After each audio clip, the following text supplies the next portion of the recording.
In times when Mr. Harvey was too ill to record his broadcasts, he turned that task over to the creator and sole writer of the rest of the story, his son. Here's Paul Harvey, Jr.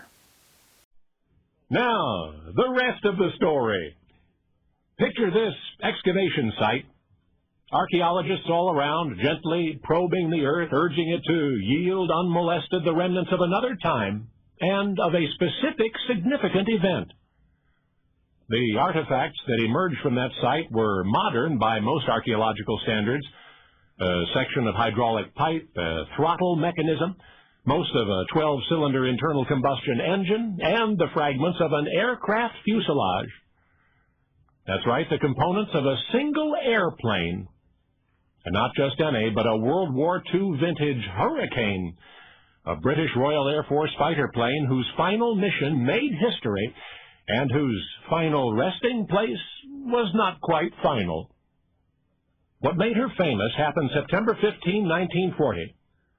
Her pilot, Sergeant Ray Holmes of Squadron 504, was prowling the skies, eyes peeled for the enemy, and he found what he was looking for: 3 German Dornier bombers bound for a target he could not yet determine. Anyway, he unleashed his 8 wing-mounted Browning machine guns on the first bomber, crippled her. Her crew was just bailing out as she rolled past him, spraying black oil on his windscreen. Still, he managed to draw the second Dornier into his sights, and again he fired, and again the enemy aircraft, belching smoke, rolled over and down. But there was that third bomber, and Sergeant Holmes, looking over his shoulder, could now tell where she was headed. He knew her target, and he was not about to let her reach it. So he pulled out front in a head-on attack, gripped the control column, poised at the firing button. A short burst through the cockpit window should do it. But, engaging his guns, he heard only a hissing sound from the breech blocks, and he knew in an instant he was out of ammunition. There was only a fraction of a second to decide what to do next. A fraction longer, Ray Holmes might not have done what he did, and what he did was to ram that German bomber. Maybe his own plane would just slice through her, he hoped. And he did manage to knock the tail assembly off his intended victim, sending her crew overboard in parachutes. So the Dornier spun in, never reached her target. But Holmes's Hurricane paid with her own life. Holmes himself bailed out, lived happily to the age of 90, but his valiant fighter plane, she spun out of control, crashed, hit the ground at 400 miles an hour, and stayed there, buried deep beneath the city street.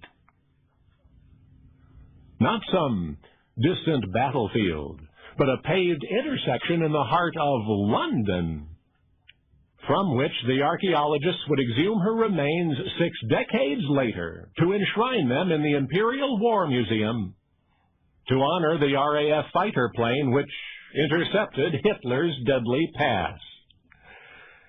You see, before Ray Holmes caught her and killed her, that German bomber's mission was to destroy Buckingham Palace.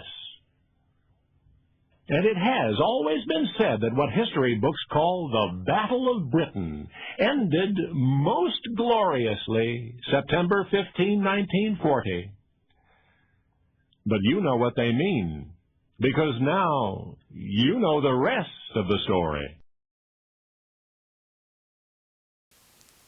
And now the rest of the stories. You know, we Americans rarely learn about British heroes of World War II, which is unfortunate. Buckingham Palace is not just a royal residence in London, it's the administrative headquarters of the monarchy of the United Kingdom. Buckingham Palace is a symbol of the British government and monarchy. Hitler knew that destroying Buckingham Palace would crush the morale of the British people. Keep in mind that America had not yet entered World War II. Until December 7th, 1941, the date which still lives in infamy, the date on which the Japanese bombed Pearl Harbor, Americans were against entering the war. We didn't enter the war for another 15 long months. Sergeant Raymond Towers Holmes was known as Artie by his friends in the RAF, Royal Air Force, because his initials were RT. To alleviate confusion, we'll stick with calling him Ray just as Paul Jr. did. By the time of the Battle of Britain, Ray was already a highly experienced pilot. He joined the RAF Volunteer Reserve soon after it formed in 1936. In June 1940, Ray was assigned to the RAF's 504 Squadron.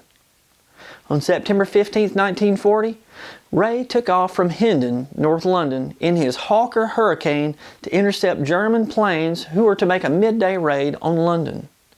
The one pictured here is the world's only remaining airworthy Hurricane which fought in the Battle of Britain.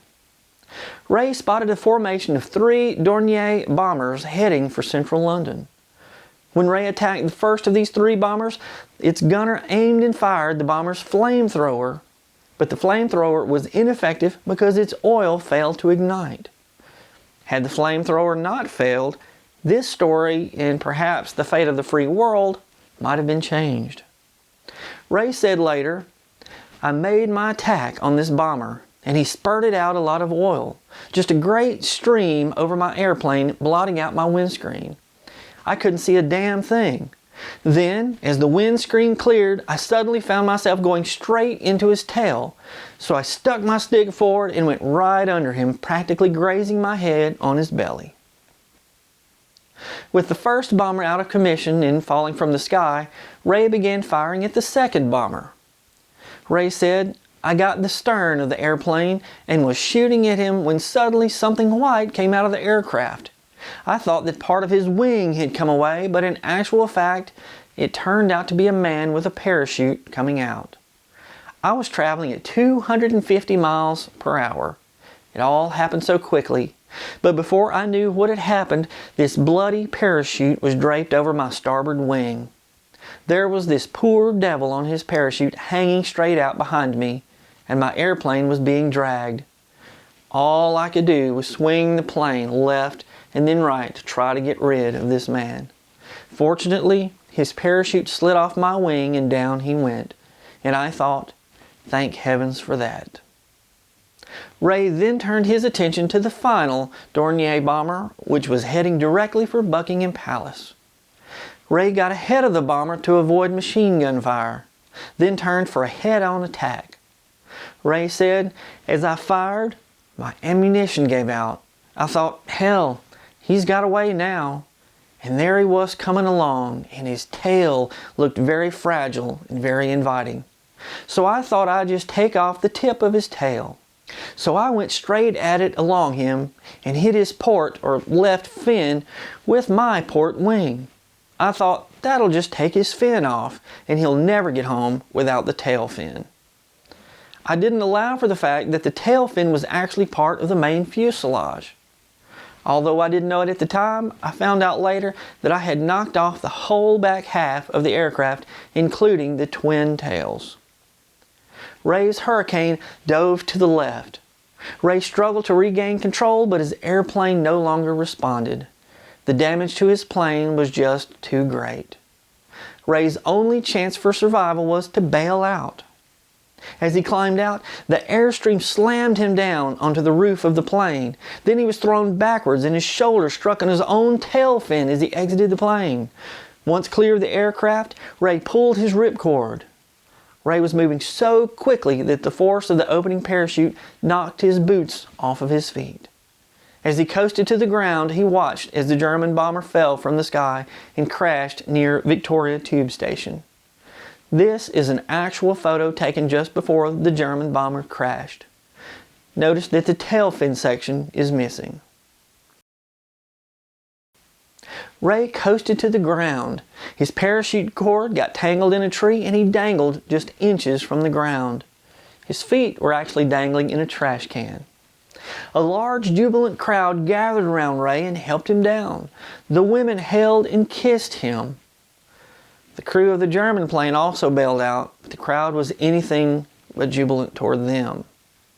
The angry mob beat the pilot so severely that he died the following day. The whole event, from the time Ray spotted the enemy bombers until he was greeted by the jubilant crowd, took less time than it has for you to watch this video. Ray is considered a war hero in England for his selfless courage and for saving Buckingham Palace. Rather than crushing Britain's morale as Hitler had hoped, Ray's selfless act boosted morale to new heights. This event became one of the defining moments of the Battle of Britain. After the war, what little remained of Ray's Hurricane fighter plane was paved over. In May of 2004, Ray's Hurricane was excavated. Items recovered included the Merlin engine from Ray's Hurricane, along with the flight stick. Ray was at the site during the excavation and was reunited with the flight stick he had last held in that heroic moment in 1940. The brass fire and safe ring that surrounded the gun button was still set to fire. 90-year-old Raymond Towers Ray Artie Holmes died the following year. September 15th is now known as Battle of Britain Day in the United Kingdom. We don't celebrate this day in America, but maybe we should. You see, had Ray failed to stop the bombers from reaching Buckingham Palace, the world could be a vastly different place today. Rather than English being America's predominant language, we could all be speaking German or maybe Japanese. We could all be living under the Third Reich. So let's take just a moment to remember and thank a true hero, a hero for freedom, Ray Holmes. I'm Brad Dison. Thanks for watching, and now you know the rest of the story.